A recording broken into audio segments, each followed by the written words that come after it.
నమస్తే, welcome to our channel. నేను మీ నగేష్.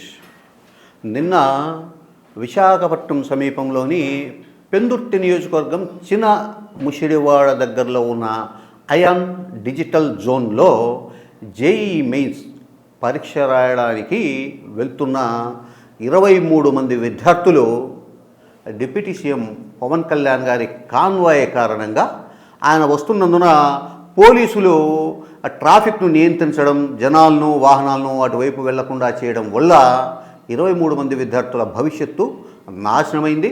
వాళ్ళు ఇన్ టైంలో పరీక్షా కేంద్రానికి చేరుకోలేకపోవడంతో వాళ్ళు పరీక్షలు రాయలేకపోయారు. ఈ విషయం సోషల్ మీడియాలో తీవ్రంగా ట్రోల్ అవుతోంది. పవన్ కళ్యాణ్ గారి తీరు అంటే పోలీసులు ఆయన రాక సందర్భంగా వ్యవహరించిన తీరు, దీన్ని తీవ్రంగా తూర్పారబడుతూ పవన్ కళ్యాణ్ గారి కారణంగా 23 మంది విద్యార్థుల జీవితాలు నాశనమయ్యాయి అని సోషల్ మీడియాలో పెద్ద ఎత్తున తీవ్ర స్థాయిలో నెటిజన్లు విరుచుకుపడుతున్నారు. ఈ వ్యవహారం పవన్ కళ్యాణ్ గారి దృష్టికి కూడా వెళ్ళింది. సో దీని మీద నిజంగా నా రాక సందర్భంగా పోలీసులు ఏర్పాటు చేసిన బందోబస్తు వల్లే ఆ 23 మంది పరీక్షా కేంద్రానికి ఇన్ టైంలో వెళ్ళలేకపోయారా? పోలీసులు ఎప్పటి నుంచి ట్రాఫిక్ ఆంక్షలు విధించారు? సర్వీస్ రోడ్లో కూడా ట్రాఫిక్ ఆంక్షలు విధించారా? వీటి మీద ఒక నివేదిక ఇవ్వాలని అడిగినట్లు మీడియాలో వచ్చింది. అయితే ఈ మొత్తం వ్యవహారం బూమరాంగ్ కావడంతో విశాఖపట్నం పోలీసులు స్పందించారు. నిన్న రాత్రి విశాఖపట్నం పోలీసులు ఒక ప్రెస్ నోట్ రిలీజ్ చేశారు. దీని సారాంశం ఏమంటే, మొత్తంగా చూస్తే ఈ 23 మంది విద్యార్థులు ఇన్ టైంలో పరీక్షా కేంద్రాలకు వెళ్ళలేకపోవడానికి పవన్ కళ్యాణ్ గారి పర్యటనకు ఏమాత్రం సంబంధం లేదు. అది విద్యార్థుల తప్పిదం వల్లే వారు ఇన్ టైంలో పరీక్షా కేంద్రానికి చేరుకోలేకపోయారు అని చెప్పేసి తేల్చారు పోలీసులు.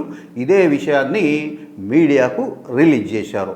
అయితే పవన్ కళ్యాణ్ గారు 8:41 గంటలకు అంటే ఉదయం 8:41 వాళ్ళ పవన్ కళ్యాణ్ గారి కాన్వాయ్ పాస్ అవుతుంది ఆ ప్రాంతంలో.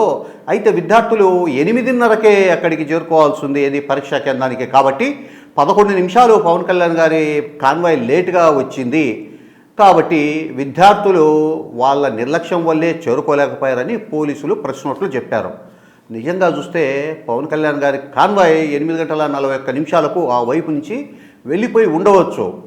అయితే ఆయన రాక సందర్భంగా 2-3 గంటల ముందు నుండి జనసేన పార్టీ నాయకులు, తెలుగుదేశం పార్టీ నాయకులు, జనసేన ఎమ్మెల్యే పంచకర్ల రమేష్ బాబు గారు, ఆ తర్వాత తెలుగుదేశం నాయకులు, పోలీసులు ఆ రోడ్లన్నీ మూసేసి ట్రాఫిక్ను గందరగోళపరిచి వాళ్ళు చేసిన హడావిడి అంతా ఇంత కాదు. దీనికి సంబంధించి సోషల్ మీడియాలో వీడియోలు ప్లే అవుతున్నాయి. పత్రికల్లో అంటే కొన్ని పత్రికల్లో, ఈనాడు, ఆంధ్రజ్యోతి ఎటు వేరు కాబట్టి మిగిలిన పత్రికల్లో ఈ ట్రాఫిక్ జాములకు సంబంధించిన పత్రిక ఫోటోలు కూడా చాలా ప్రముఖంగా ప్రచురితమయ్యాయి. సో దీన్ని అంతా కప్పి పెడుతూ ఈ తప్పిదానికి విద్యార్థుల నిర్లక్ష్యమే కారణం, దానివల్లే వాళ్ళు ఇన్ టైంలో పరీక్షా కేంద్రానికి హాజరు కాలేకపోయారని చెప్పేసి విశాఖపట్నం పోలీస్ డిపార్ట్మెంట్ ప్రకటించడం అనేది నిజంగా కూడా విద్యార్థులు వారి తల్లిదండ్రులని మరింత బాధకు గురి చేసింది. పవన్ కళ్యాణ్ గారి కాన్వాయ్ వల్ల వాళ్ళు ఇబ్బంది పడి రాలేకపోయిన మాట నిజమే అయితే అదే చెప్తే గిన ఏదో జరిగింది. ముందుగా ఈ భద్రతా ఏర్పాట్లు, ఆ తర్వాత ఈ పర్యవేక్షణ, ట్రాఫిక్ నియంత్రణ ఏర్పాట్లలో వైఫల్యం చెందిన కారణంగా విద్యార్థులు చేరుకోలేకపోయారని చెప్పేసి ఒక మాట చెప్పేస్తే ఏ తంట ఉండేది కాదు.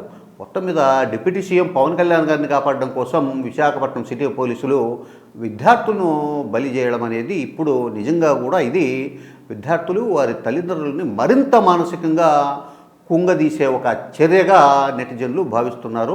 ఈ 23 మంది విద్యార్థులకు డిప్యూటీ సీఎం పవన్ కళ్యాణ్ గారి కారణంగా అన్యాయం జరిగింది కాబట్టి ఆయనే ఎన్టీఏతో మాట్లాడతారో మరేదో చేస్తారో ఆ 23 మంది విద్యార్థులకు ఇంకొక సెషన్లోనైనా ప్రత్యేకంగా పరీక్ష జరిపించి వారికి న్యాయం చేయాల్సిన బాధ్యత పవన్ కళ్యాణ్ గారి మీదే ఉందని చెప్పేసి విద్యార్థి సంఘాలు, విద్యార్థుల తల్లిదండ్రులు, నిజంగా విశాఖపట్నం వాసులు కూడా డిమాండ్ చేస్తున్నారు.